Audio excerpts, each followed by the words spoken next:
I did want to ask you some outside your story questions, just more about the Yeah. general ecosystem.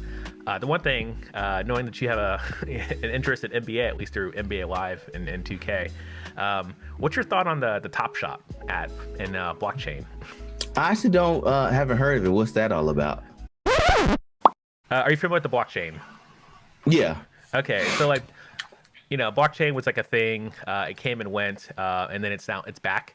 So because of Bitcoin's price, but Mhm. there's this idea of NFTs. So we have these Oh, non-fungible okay. tokens. So you can sell your art on the blockchain, so like Ethereum and stuff like that. And what's really interesting is a partnership with the NBA, where you can actually sell moments and highlights from Oh, games. okay. So like what I think, because I haven't really been as active in watching NBA this year, mainly because just we went through a really weird year, and I'm just kind of like burnt out on trying to figure out where this crowd is coming from. Um, but what I'm getting at is you can get so like there was like a LeBron James shot that sold for like six figures, um, sort of like these dunks and stuff like that. And it's kind of like if you were to take basketball cards, and we could have like the pictures and that shot if they were digital imprints that you could sell as well. Um, so, Okay. so to sell like for a couple $100 a pop. So like this guy's 3 point shot at the end of the game. I don't even know who that was, to be quite honest, rookie. But yeah, from the little knowledge that you have, actually, Jason's saying that's crazy because I am literally looking at that page right now because the pack drops at noon Eastern. So it looks like Jason's actually. I mean, Jason, do you hold any of these shots? Yeah. I can. I can't. Okay. I hate this whole. When you have an idea for something and then somebody else does it, and you always feel dumb later. Because like I thought about this, right? I was like, what if you could like have, a few years ago, I was like, what if you could like pay for like the best highlights, right, of like all time, like that Jordan shot versus the Jazz. What if that was like yours forever, Yeah. right? So I thought about that. So I mean, I wouldn't put it like this. I would get in the game, like I would buy and sell, but I don't think I would buy and own them myself. But buy and sell, yeah, I like it. I didn't know it had to do with the blockchain though. So I didn't know that NFTs had to do with the blockchain, so that's also cool. Yeah, and I think that's in my opinion, what's kind of interesting about this is that we're finally getting actual use cases for the blockchain. So there's some good. So I've been following the blockchain for a bit since like the first hype cycle when my son was born.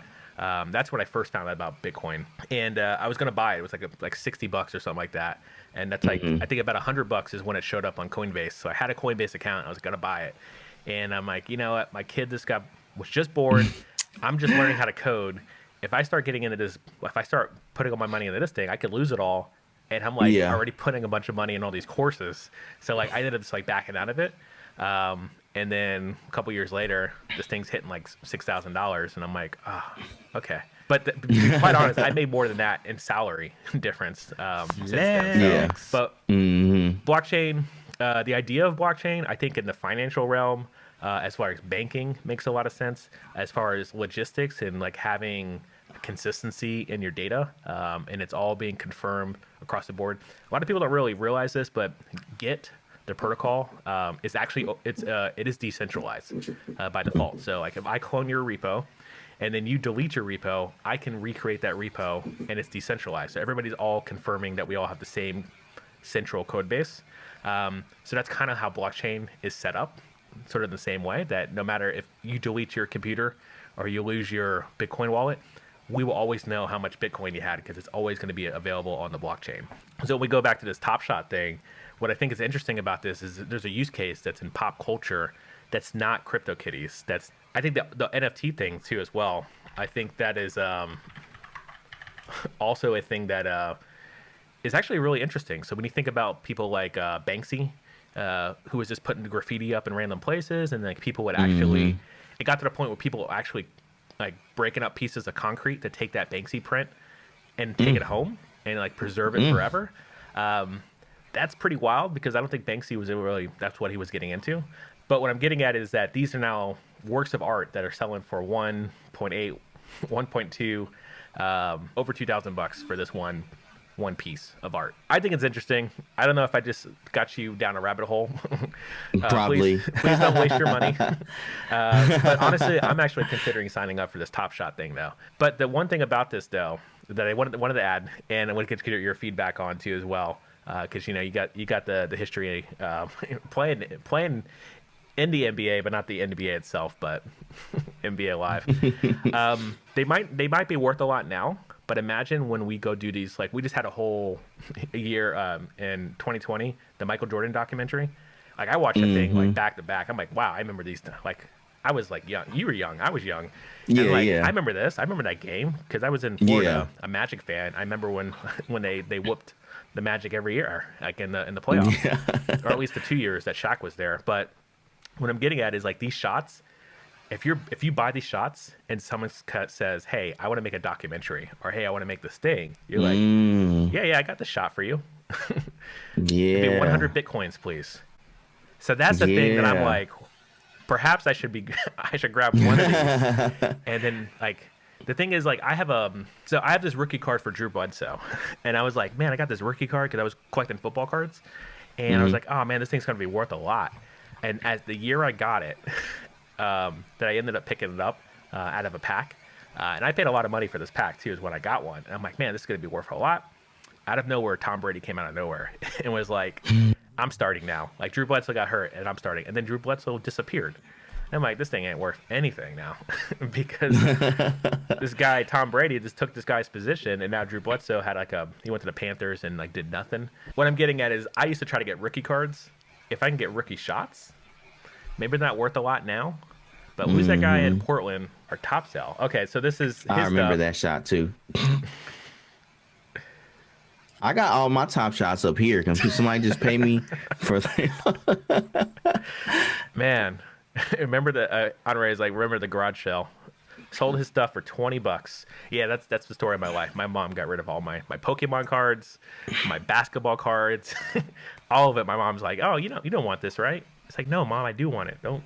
And it's gone.